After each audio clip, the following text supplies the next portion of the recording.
Lagundu jaingonkaren izenean.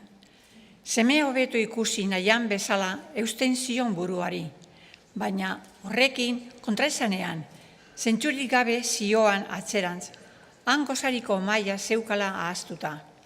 Ara iristean bizkor eseri zen gainean, distraituta bezala, eta nonbait ezen ohartu bere ondoko ontzi iraulitik, kafea barra zioala tapizaren gainera.